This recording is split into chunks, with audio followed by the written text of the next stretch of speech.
ओम नमो भगवते वासुदेवाय। आइए प्रारंभ करते हैं श्रीमद् भागवत कथा के तृतीय स्कंध का तीसरा अध्याय। उद्धव जी कहते हैं, इसके बाद श्री कृष्ण अपने माता पिता देवकी वसुदेव को सुख पहुंचाने की इच्छा से बलदेव जी के साथ मथुरा पधारे और उन्होंने शत्रु समुदाय के स्वामी कंस को ऊंचे सिंहासन से नीचे पटक कर तथा उसके प्राण लेकर उसकी लाश को बड़े जोर से पृथ्वी पर घसीटा। संदीपनी मुनि के द्वारा एक बार उच्चारण किए हुए सांगोपांग वेद का अध्ययन करके दक्षिणा स्वरूप उनके मरे हुए पुत्र को पंचजन नामक राक्षस के पेट से अर्थात यमपुरी से लाकर उन्हें दे दिया। भीष्मक नंदिनी रुक्मिणी के सौंदर्य से अथवा रुक्मी के बुलाने से जो शिशुपाल और उसके सहायक वहां आए हुए थे, उनके सिर पर पैर रखकर गांधर्व विधि के द्वारा विवाह करने के लिए अपनी नित्य संगिनी रुक्मिणी को वे वैसे ही हरण कर लाए जैसे गरुण अमृत कलश को ले आए थे। स्वयंवर में सोते हुए बिना नथे हुए बैलों को नाथ कर नागनी जाति अर्थात सत्या से विवाह किया। इस प्रकार मानभंग हो जाने पर मूर्ख राजाओं ने शस्त्र उठाकर राजकुमारी को छीनना चाहा। तब भगवान श्री कृष्ण ने स्वयं बिना घायल हुए अपने शस्त्रों से उन्हें मार डाला। भगवान विषयी पुरुषों के जैसी लीला करते हुए अपनी प्राण प्रिय सत्यभामा को प्रसन्न करने की इच्छा से उनके लिए स्वर्ग से कल्पवृक्ष उखाड़ लाए। उस समय इंद्र ने क्रोध से अंधे होकर अपने सैनिकों सहित उन पर आक्रमण कर दिया, क्योंकि वह निश्चय ही अपनी स्त्रियों का क्रीड़ा मृग बना हुआ था। अपने विशाल डील डौल से आकाश को भी ढक देने वाले अपने पुत्र भौमासुर को भगवान के हाथ से मरा हुआ देखकर पृथ्वी ने जब उनसे प्रार्थना की, तब उन्होंने भौमासुर के पुत्र भगदत्त को उसका बचा हुआ राज्य देकर उसके अंतःपुर में प्रवेश किया। वहां भौमासुर द्वारा हर कर लाई हुई बहुत सी राजकन्याएं थीं।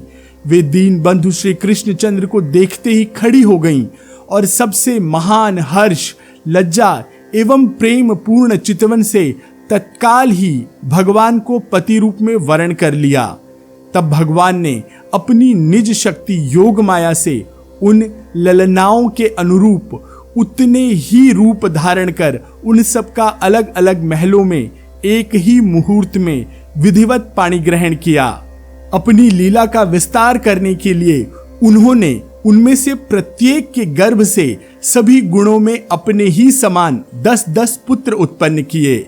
जब काल, यवन, जरासंध और शल्व आदि ने अपनी सेनाओं से मथुरा और द्वारिकापुरी को घेरा था, तब भगवान ने निज जनों को अपनी अलौकिक शक्ति देकर उन्हें स्वयं मरवाया था।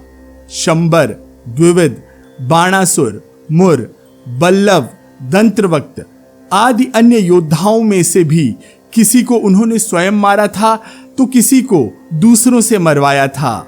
इसके बाद उन्होंने आपके भाई धृतराष्ट्र और पांडु के पुत्रों का पक्ष लेकर आए हुए राजाओं का भी संहार किया, जिनके सेना सहित कुरुक्षेत्र में पहुंचने पर पृथ्वी डगमगाने लगी थी।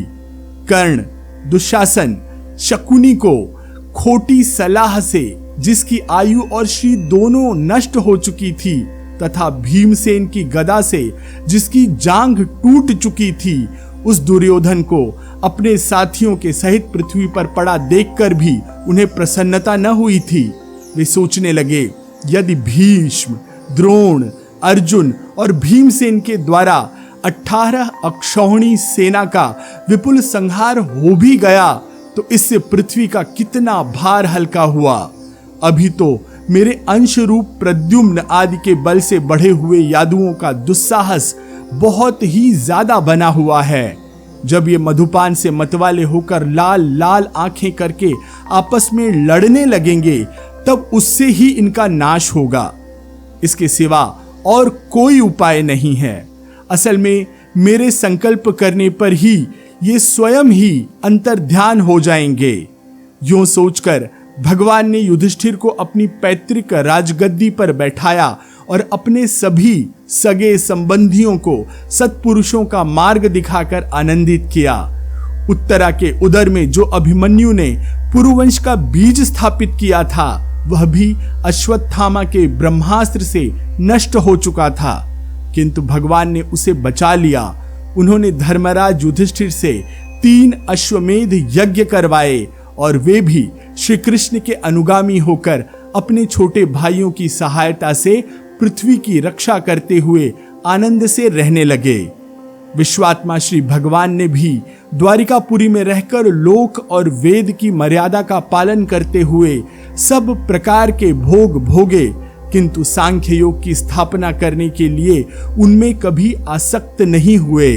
मधुर मुस्कान, स्नेहमयी चितवन, सुधामयी वाणी, निर्मल चरित्र तथा समस्त शोभा और सुंदरता के निवास अपने श्री विग्रह से लोक परलोक और विशेषतः यादवों को आनंदित किया तथा रात्रि में अपनी प्रियाओं के साथ क्षणिक अनुराग युक्त होकर समयोचित विहार किया और इस प्रकार उन्हें भी सुख दिया। इस तरह बहुत वर्षों तक विहार करते करते उन्हें गृहस्थ आश्रम संबंधी भोग सामग्रियों से वैराग्य हो गया। ये भोग सामग्रियां ईश्वर के अधीन हैं और जीव भी उन्हीं के अधीन हैं। जब योगेश्वर भगवान श्री कृष्ण को ही उनसे वैराग्य हो गया तथा भक्ति योग के द्वारा उनका अनुगमन करने वाला भक्त तो उन पर विश्वास कैसे करेगा। एक बार द्वारिकापुरी में खेलते हुए यदुवंशी और भोजवंशी बालकों ने खेल ही खेल में कुछ मुनीश्वरों को चिढ़ा दिया। तब यादव कुल का नाश ही भगवान को अभिष्ट है, यह समझकर उन ऋषियों ने बालकों को शाप दे दिया। इससे कुछ ही महीनों बाद भाविवश वृष्णि, भोज और अंधकवंशी यादव बड़े हर्ष से रथों पर चढ़कर प्रभास क्षेत्र को गए। वहां स्नान करके उन्होंने उस तीर्थ के जल से पितर, देवता और ऋषियों का तर्पण किया तथा ब्राह्मणों को श्रेष्ठ गौएं दी। उन्होंने सोना, चांदी, शैया, वस्त्र, मृगचर्म, कंबल, पालकी, रथ, हाथी, कन्याएं और ऐसी भूमि जिससे जीविका चल सके तथा नाना प्रकार के सरस अन्न भी भगवत अर्पण करके ब्राह्मणों को दिए। इसके पश्चात गौ और ब्राह्मणों के लिए ही प्राण धारण करने वाले उन वीरों ने पृथ्वी पर सर टेक कर उन्हें प्रणाम किया। इसी के साथ अध्याय 3 यहीं पर समाप्त होता है। मैं आशीष पी मिश्रा आपसे आज्ञा लेता हूं। ओम नमो भगवते वासुदेवाय।